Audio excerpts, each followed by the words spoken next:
Iya, barusan saya dari PI. Assalamualaikum. Ya, saya Iya, Timothy salam. dari GBI.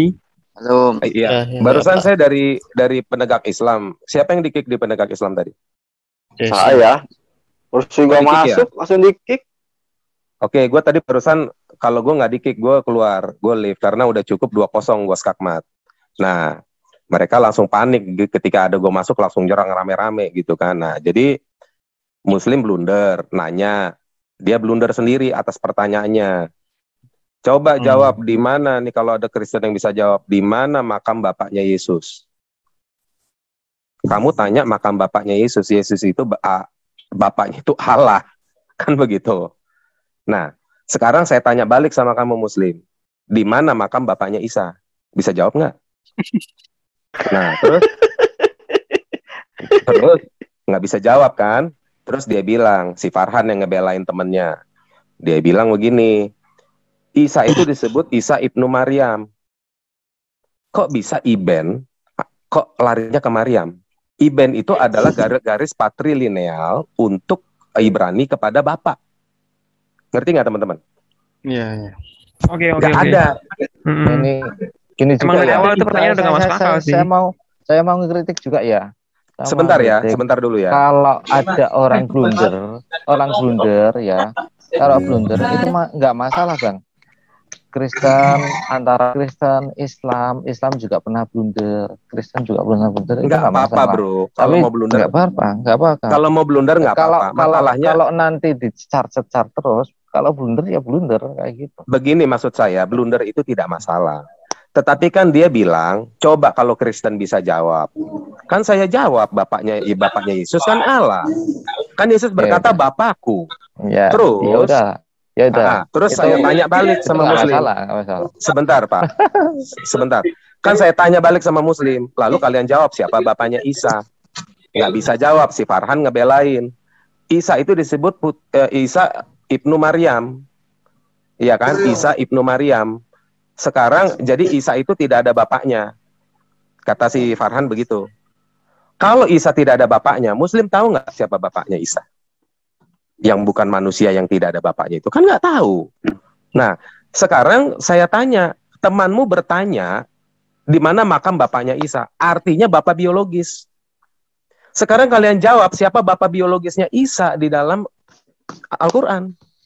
Lalu temannya berdalih, kan di situ dibilang adalah ya, Maria suami Yusuf lalu melahirkan Yesus. Iya. Tetapi kan Al-Quran kalian bilang Isa dikandung dari Roh Kudus, bukan dari Yusuf. Kan begitu. Blunder kan kalian? Nah, sekarang kalian nggak bisa jawab. Terus ngamuk, bla bla bla bla bla. Yesus tuh nggak pernah mengaku diri. Kok jadi lari Yesus nggak pernah mengaku dirinya Tuhan? Terus dia bilang, Yesus cuma mengaku dirinya Nabi. Oke, gua skakmat 2-0 ya, gue bilang. Di mana ayatnya tunjukkan satu ayat saja di Alkitab, di mana Yesus berkata, aku adalah Nabi. Memang tidak ada, ya udah 2-0, gue bilang kelar gitu aja. Oke, gue cabut, gue bilang begitu. Berarti bukan di-kick ya? Aku tadi nggak di-kick, jadi aku keluar karena karena kan sudah sepakat, teman-teman Kristen hari ini di Zoom-nya Apiang untuk masuk ke situ. Bang Samuel, kita masuk dulu, kita masuk yuk. Ya kalau gue masuk mah cuma sebentar aja skakmat Muslim. Gue bilang ya udah gue masuk, gue skakmat 2-0 dan teman-teman Kristen nggak ada yang langsung menunjukkan giginya, langsung gue di situ gue ajar gitu. Udah. Nah teman-teman Muslim mau mulai mengadu domba. Nah jadi gue pikir gue rasa udah cukup, gue kalau makan 2-0 udah cukup lah. Gue kasih sama Aderion sama yang lain-lainnya sama si Herdi lah. Masa gue terus kan gitu. Udah gue cabut, gue cari Zoom yang lain kan gitu. Seru ya di PI ya. Ini kan seru, goblok mereka. Bro Samuel. Kang Opik ini kan kebetulan dari Muslim. Nah, kita lagi ngobrolin masalah dosa waris. Dosa sama keselamatan penebusan. Ya, begitu. Wah, saya ahlinya dosa waris tuh. Nah, monggo diteruskan lah, monggo lah. Silakan. Yang enak-enak aja lah ngobrolnya. Iya. Jangan kayak di PI ya. Iya, main ganting aja kita di sini, main cantik di sana. Ada tulang bentar. Saya lagi liatin tugas anak bentar ya, bentar. Silakan. Itu di breakout juga lagi seru tuh. Di breakout. Tuh mantep tuh di breakout tuh ada si Pandi bisa dibahas tuh. Terus gini teman-teman, gue boleh share screen nggak? Boleh, monggo. Gue share screen ya, nih gue tunjukin ya. Terus di chat ada yang ngajak berdebat, gue debat. Nih pertama, sebentar. Mana ya? Sebentar. Oh kok Niken nih? Jadi gini. Ada apa dirimu dengan Niken? Jujur. Bukan. Ayo lawan nih. Gue lagi nunjukin di Zoom kan. Nah, jadi gini. Lesem. Jadi gini ceritanya. Masih dicari Lesem oleh si Ramana Raja. Oke. Jadi gini, tadi kan mereka kan sebenarnya panas gara-gara Alberto kembali lagi ke Kristen, betul ya teman-teman ya? Iyalah. Nah, lalu di chat dia bilang begini.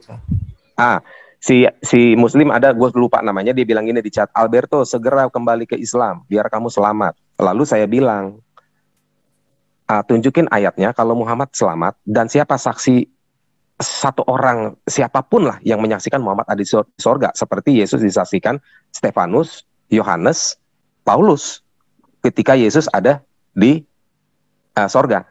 Nah, karena itu perlu bro, supaya nanti Alberto ketika kembali ke Islam dia bisa pasti kalau dia selamat. Nah, tunjukin ayatnya di mana Muhammad itu selamat dan siapa pula saksinya yang melihat Muhammad ada di sorga. Nggak bisa jawab. Nah, terus udah gitu. Ya itu ayatnya di ini. Itu udah saya screenshot tadi. Fukushima, Muhammad selamat nggak? Supaya si Alberto yakin, silakan jawab. Nah, nggak ada yang bisa jawab. Ini terus, dulu yang pernah aku tanya Leku, dia apa di Geraham Mualaf live kan? Kan keselamatan. Siapa yang sudah selamat di antara orang Muslim? Mana ayatnya, mana buktinya? Tunjukkan sama saya. Nggak ada. Nggak ada. Tokoh manapun tidak ada. Nah, sekarang terus kan di mute itu kan, tadi di PI kan di mute kan, ya udah nggak apa-apa, gue debat aja di chat. Terus dibilang Kristen datang pakai jurus mabok, kata dia. Nah itu kan lihat di screen kan, saya jawab, lah Muslim datang ke sorganya ala SWT kan minum khamar di sorga, mabok. Lah kalau gue datang di Zoom mabok wajar dong, iya nggak? Lah ini lo datang ke sorga mabok gitu, nggak pakai jurus lagi. Nah Terus gue dibilang gini, usir yang korslet. Gue mau diusir katanya, usir yang korslet. Terus gue bilang, lah iblis diusir Allah baru keluar saat pengusiran kedua. Gue bilang. Kan iblis itu kan diusir dari sorga gara-gara nggak mau nyembah Adam. Betul nggak teman-teman? Halo? Iya, betul. Ya. Betul. Ternyata iblis ketika diusir sama Allah gara-gara nggak mau nyembah Adam, ternyata iblis masih di sorga karena iblis menggoda Adam dan Hawa di sorga, baru diusir kedua kali baru keluar. Gue bilang Jokowi aja ngusir bawahannya sekali juga udah keluar, kenapa Allah mesti ngusir iblis dua kali? Gue bilang. Waduh pedas banget. Itu fakta ayatnya ada. Karena Adam dan Hawa diciptakan di sorga, makanya Allah usir Adam dan Hawa ketika berdosa, keluarlah engkau dari sorga ini, kan gitu. Apa sih? Tapi ada ya Pak Daniel, tapi kan iblis minta penundaan. Perlu diingat juga ayatnya. Makasih. Penundaannya sampai akhir zaman itu sampai kiamat, bukan untuk ditunda sampai kedua kali diusir. Iya, kalau di iblis minta penangguhan boleh, tapi jangan di surga Allah dong dikasih ongkang-ongkang. Ntar dia ke buffet lagi ngambil makanan seenaknya, kan nggak enak dong begitu. Ya iblis diusir dari surga, jangan makan lagi di buffet kayak gue waktu di Ritz-Carlton, lu makan di warteg aja lu Sam, gitu. Pedes.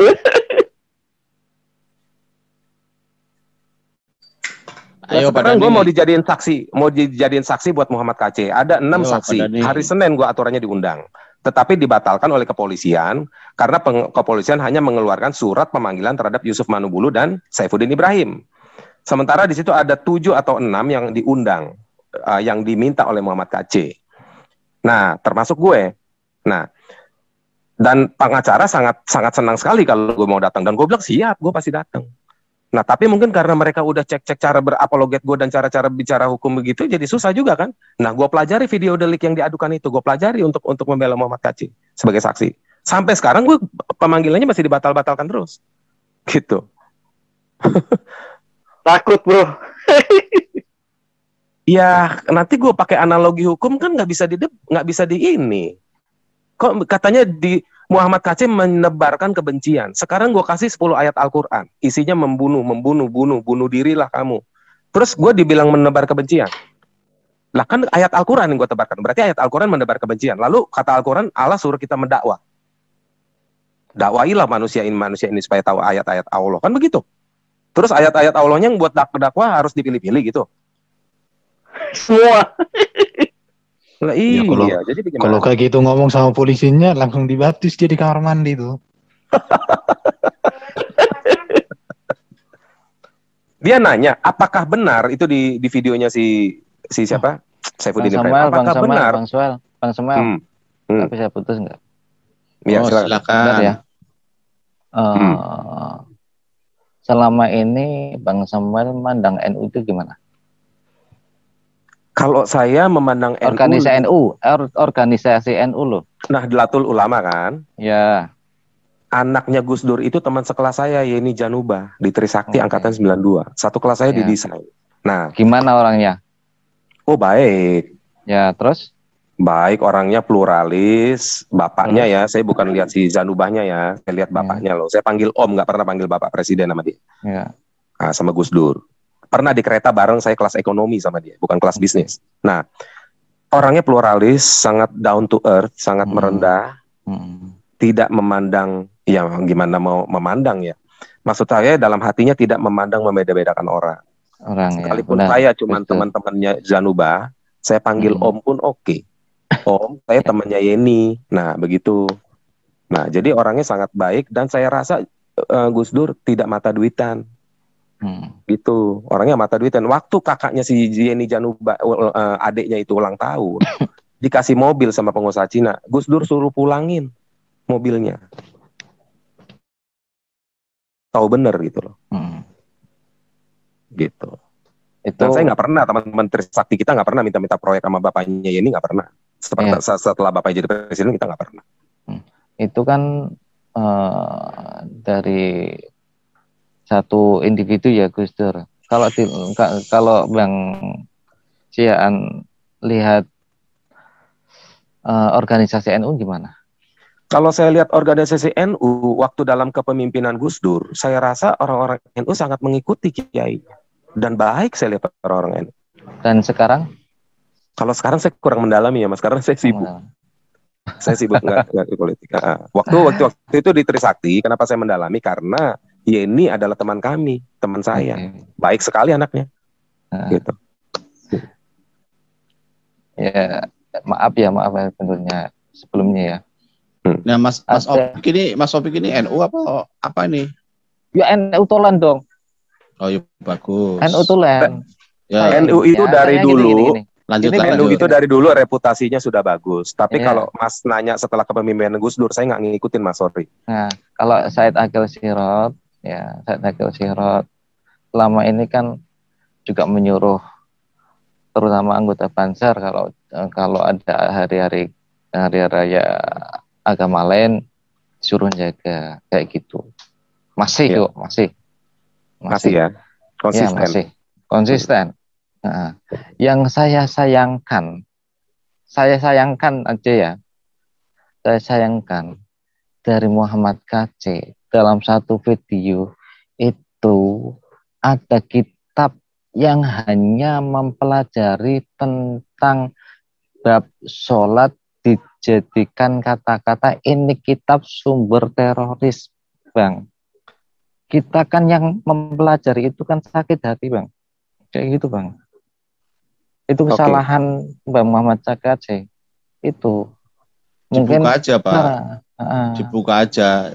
Kita anggap saja benar. Lalu bagaimana? Kalau yang lain-lain kita nggak mau. Saya nggak mau bahas yang lain-lain ya.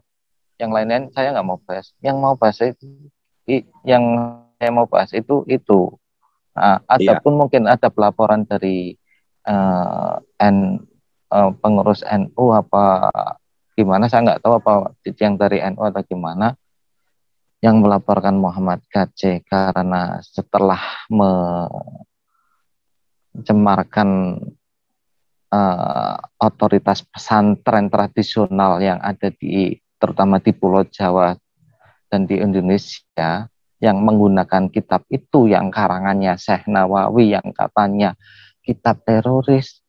Ya saya yang mempelajari dari A sampai Z yang nggak terima kayak gitu. Kok bisa dikatakan kayak gitu? Oke Mas, gini Mas. Kalau lain mungkin, kalau yang lain seperti penghinaan pada Nabi Muhammad, saya sih gimana ya? Saya yang ngenes Nabi Muhammad itu dihina itu ngenes. Oke, wajar sih Mas. Saya bisa mengerti itu. Tetapi saya gantian tapi Bang Upik. Gimana? Dengan siapa ini Mas? Yang dari NU siapa namanya Mas? Mas Opi. Kita Nah, diskusi ringan aja ya, ringan aja. Sekarang Abu Janda pernah nggak mengatakan seperti itu? Gimana? Abu Janda pernah nggak mengatakan seperti itu? Pernah ngikuti Abu Janda, nggak pernah ngikuti beneran. Oke, kita nggak pakai Abu Janda ya. Dia katanya orang NU, saya nggak pernah ngikuti. Oke, gini aja, kita nggak pakai Abu Janda. Suker. Sebentar, kita fair-fairan aja Mas diskusinya. Ya, saya objektif ya, bukan. Kalau yang subjektif, saya kasih tahu ini subjektif ya. Objektifnya begini Mas. Mas tahu nggak banyak teroris yang beragama Islam? Apa? Mas teroris? That's the truth, ya benar.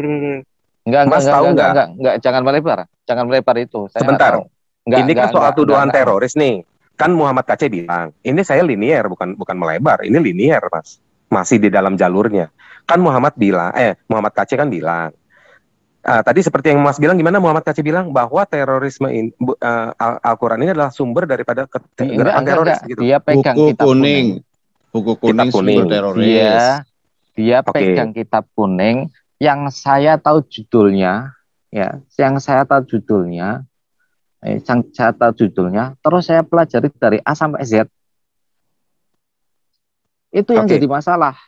Kalau saya mau dia tanya. pegang Al-Quran, mungkin beda lagi. Di dalam kitab kuning karangan Syekh Nawawi, tulisan Syekh Nawawi, ada nggak perintah membunuh di situ? Nggak ada. Itu yang dipegang, saya yang katakan, yang saya katakan yang jadi masalah itu yang dipegang Muhammad KC ketika di video itu. Di antaranya. Ya, itu berulang kali. Berarti narasi Muhammad KC tidak valid. Karena sekalipun misalnya buku cara bikin captcha yang dia pegang, lalu dia berkata Al-Quran, atau dia bilang seperti apa? Al-Quran adalah sumber daripada teroris atau buku kuning ini. Ada dia katakan buku kuning ini? Ada dia katakan buku kuning ini. Kitab kuning ini. Kitab kuning ini adalah sumber karangan A. Ada dia bilang gini. Sebentar. Ada nggak narasi dia berkata kitab kuning ini adalah sumber teroris? Ada nggak? Kalau nggak salah ada. Kalau nggak salah ya. Saya nggak. Anggaplah dia berkata seperti itu. Maka kalau dia berkata secara eksplisit, kitab kuning ini adalah sumber dari gerakan teroris misalnya. Ya, maka kita harus cari dulu kebenaran Muhammad KC. Contohnya ada nggak perintah-perintah Allah di kitab kuning yang mengindikasikan terorisme? Kan simpel Mas, hukumnya begitu. Tapi argumentasinya nggak jelas itu dia. Iya, sekarang kita memakai misalkan. Argumentasi saya di sini sekarang subjektif bukan objektif. Nah, enggak argumentasi yang memegang itu kitab itu. Iya. Argumentasi di sini saya sekarang menghadirkan hal yang subjektif.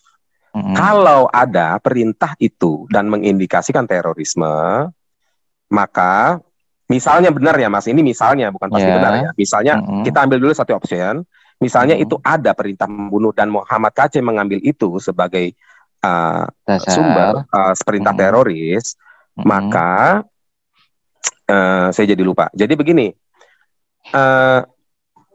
Muhammad KC tidak bisa disalahkan karena begini. Kenapa tidak bisa disalahkan? Karena ada terorisme yang beragama Muslim. Ya, ada terorisme yang beragama Muslim dan terorisme ini anggaplah mengambil perintah dari kitab kuning atas suruhan membunuh. Gitu. Jadi bukan artinya semua muslim menginterpretasikan perintah itu adalah harus membunuh. Nah, ngerti ya, Mas? Berarti Mas kurang nggak paham maksud saya. Ini kan misalkan, Mas. Ngerti ya? Kan kita belum tahu benar, dan Mas saya tanya juga belum pasti. Nah, jadi kita tonton dulu videonya bagaimana narasi Muhammad KC secara eksplisit. Makanya saya di sini memakai 2 option karena kita belum tahu pastinya. Nah, kita pakai 2 option. Option pertama, kalau itu benar ada perintah membunuh, lalu dimaknai oleh para muslim garis keras, oh ini harus membunuh. Maka Muhammad KC menjadi benar. Ya. Dan Muhammad KC juga benar karena Muhammad KC tidak mengatakan semua muslim menginterpretasikan ini harus membunuh. Muhammad KC tidak pernah berkata seperti itu. Nah, option kedua, kalau itu tidak ada tertulis dan Muhammad KC bilang kitab kuning berkata seperti itu, maka dia salah, Mas. Maka dia salah. Dia mengatakan kitab kuning ini karangan Syekh Nawawi itu sumber teroris ini yang diajarkan, kalau nggak salah diajarkan pesantren-pesantren. Dia pegang sama nunjukkan kayak gini. Sama nunjukkan loh. Oke, berarti harus ditunjukkan bunyinya gimana? Gimana ya? Biar kita tahu. Ya, saya paham sih. Jadi itu kayak si yang menunjukkan itu tuh yang salah. Kitab yang itu aja. Saya nggak bahas kitab kuning, ada yang ngajarkan kayak gitu. Saya nggak bahas. Iya, sekarang kitab tanya yang Muhammad kuning KC. yang dipegang itu. Sekarang tanya Muhammad KC. Itu kan kalau di sini jejak videonya. Iya, kalau sekarang kita kasih opsi dulu lagi ya Mas ya, biar kita adil. Nah, kalau yang Muhammad KC itu adalah sumbernya dari kitab kuning, perintah-perintah yang mengindikasikan terorisme, maka Muhammad KC harus sebutkan ayatnya. Misalnya, contohnya, misalkan saja ya, bukan benar ya, saya nggak tahu itu isi kitab kuning. Bunuhlah, misalnya, bunuhlah, bla bla bla bla. Ini ayatnya kata Muhammad KC. Itu berarti Muhammad KC benar kayak gitu ya? Benar, karena benernya di mana? Benernya satu, ada muslim garis keras yang menginterpretasikan ayat ini suruh membunuh. Nah, benar keduanya. Saya juga. Iya, tapi pada kenyataannya nggak ada. Ada pemahamannya kayak gitu. Di semua kitab, iya, pasti dong, di semua kitab Al-Quran dan Alkitab juga ada pemahaman yang melenceng. Betul. Kan ada orang yang menginterpretasikan. Iya, kita objektif. Nah, jadi masuk akal kan? Penjelasan saya masuk akal ya, Mas?